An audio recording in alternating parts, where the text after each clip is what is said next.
se inscreva no canal, curta e compartilhe. Temos vídeos novos todos os dias, 2 vezes por dia. O Tesouro do Coronel. Há muitas décadas, em uma pequena vila esquecida pelo tempo, o nome do Coronel Frederico era sussurrado com reverência e medo. Ele havia liderado campanhas sangrentas e acumulado riquezas incontáveis, mas ninguém sabia ao certo de onde vinha todo aquele ouro. Diziam que ele negociava com sombras, que seus cofres eram abastecidos por mãos invisíveis durante as noites sem luar.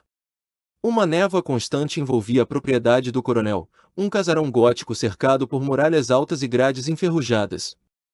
As pessoas da vila evitavam passar perto dali, especialmente à noite, quando relatos de gritos distantes e risos sinistros ecoavam pelos campos enluarados. Quem tentava investigar nunca voltava para contar a verdade. Certa vez, um jovem curioso chamado Lucas desafiou as lendas e escalou os muros da propriedade. Ele queria provar que tudo não passava de superstições. Quando retornou, estava irreconhecível, seu rosto estava pálido, seus olhos vidrados e sua boca murmurava palavras ininteligíveis sobre uma caverna e um ouro amaldiçoado. Dias depois, ele foi encontrado morto, com marcas estranhas nas mãos, como se tivessem sido queimadas por algo invisível. A partir de então, as histórias sobre o tesouro do coronel ganharam novos contornos. Muitos afirmavam que ele havia escondido suas riquezas em algum lugar inacessível, protegido por forças sobrenaturais. Outros diziam que o próprio coronel ainda vagava pela região, protegendo seu segredo mesmo após a morte. Os moradores mais velhos falavam de uma caverna localizada nas montanhas ao norte, uma fenda quase imperceptível na encosta rochosa, coberta por vegetação densa e musgo escorregadio. Ninguém jamais havia conseguido chegar até lá, pois quem tentava sempre desaparecia sem deixar vestígios. Porém, nem todos tinham medo das histórias. Havia aqueles que viam o ouro como uma oportunidade de escapar da miséria. E entre eles estava Jonas, um homem ambicioso e destemido, disposto a arriscar tudo por uma chance de mudar sua sorte. Naquela mesma noite, enquanto o vento uivava pelas árvores e a lua parecia observá-lo com olhos frios, Jonas decidiu que iria encontrar o tesouro do coronel. Ele sabia que a jornada seria perigosa, mas o brilho do ouro já cegava sua razão. Antes de partir, Jonas visitou o túmulo do coronel no cemitério abandonado da vila. Ali, ele jurou que encontraria o tesouro, custasse o que custasse. Mas, ao sair do cemitério, sentiu uma presença atrás de si, um sussurro gelado que ecoou em seus ouvidos: ninguém volta vivo. A trilha que levava às montanhas era estreita e repleta de armadilhas naturais. Árvores torcidas formavam arcos sinistros acima da cabeça de Jonas, cujas folhas pareciam murmurar advertências ao vento. Cada passo que ele dava afundava no chão lamacento, como se a própria terra tentasse detê-lo. Ao longo do caminho, Jonas encontrou marcas estranhas gravadas nas árvores, símbolos que ele nunca havia visto antes, desenhados em uma tinta preta que parecia pulsar sob a luz fraca. Ele tentou ignorá-los, mas sentia que estavam sendo observados, como se olhos invisíveis o seguissem a cada movimento. Depois de horas de caminhada, ele chegou a uma clareira onde havia uma cabana em ruínas. Era um lugar assustador, com janelas quebradas e portas rangendo ao vento. Dentro, encontrou restos de equipamentos de mineração e um mapa rasgado, com anotações ilegíveis e um ponto marcado nas montanhas. Enquanto examinava o mapa, Jonas ouviu um barulho vindo de fora. Ele se virou rapidamente, mas não viu nada além das sombras dançantes projetadas pelas árvores.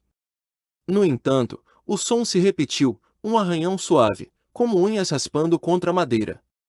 Seu coração começou a acelerar. Decidindo não perder mais tempo, Jonas guardou o mapa e continuou sua jornada. O ar estava ficando mais frio, e uma neblina densa começava a envolver a trilha.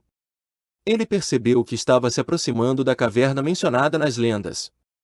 Quando finalmente avistou a entrada, sentiu um calafrio percorrer sua espinha.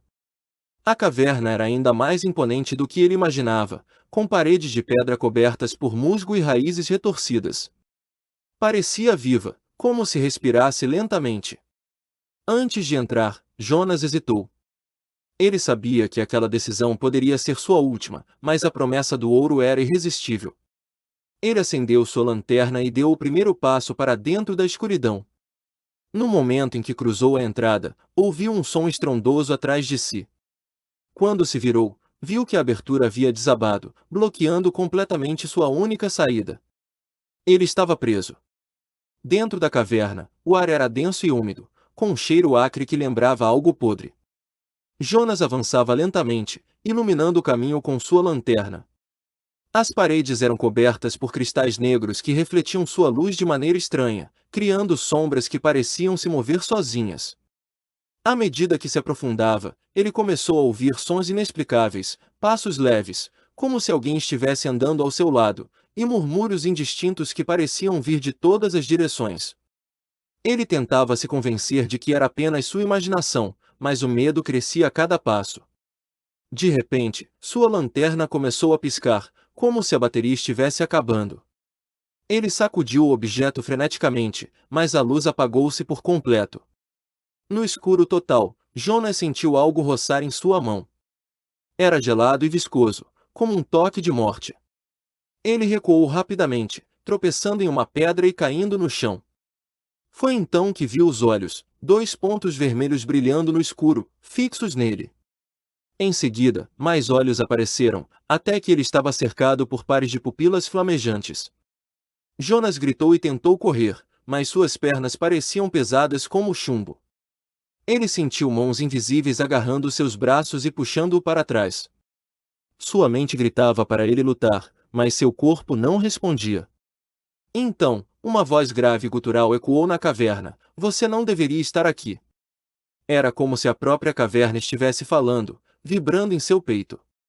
Ele tentou responder, mas sua garganta estava seca, incapaz de emitir qualquer som.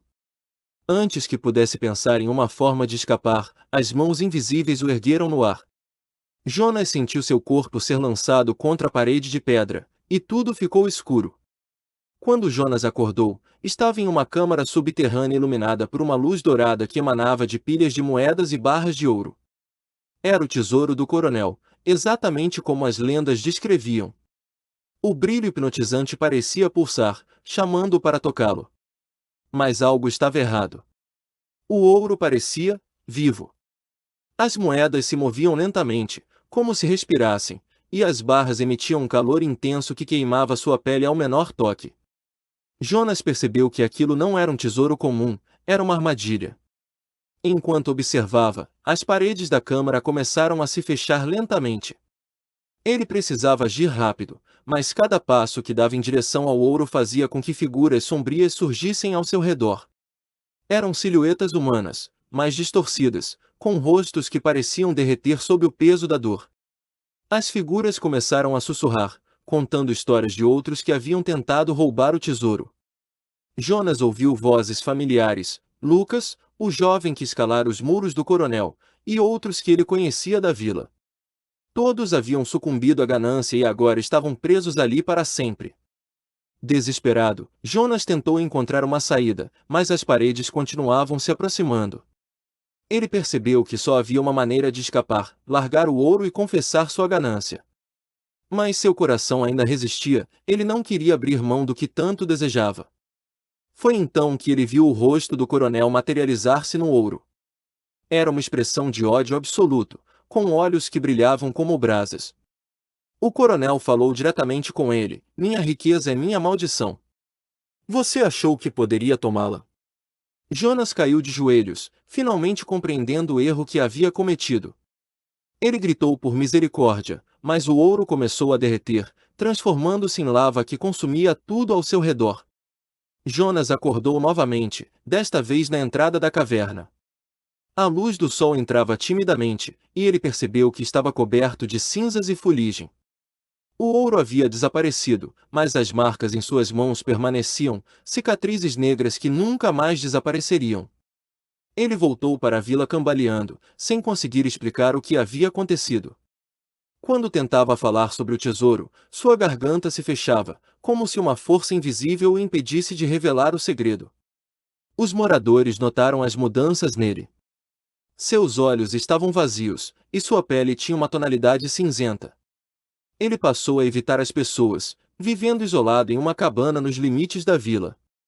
À noite, podia ser ouvido murmurando para si mesmo sobre o preço do ouro. Anos depois, quando Jonas morreu, seu corpo foi encontrado em frente ao túmulo do coronel. Suas mãos estavam esticadas, como se tentasse alcançar algo invisível.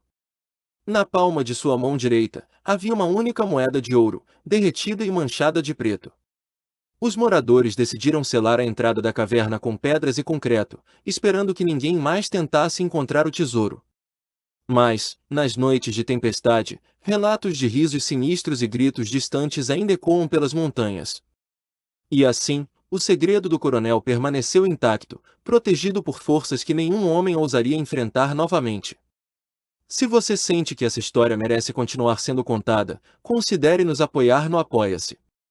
Com sua ajuda, podemos trazer mais histórias sombrias como esta à tona, explorando os mistérios que assombram nossa imaginação. https://apoia.se/aleatoriode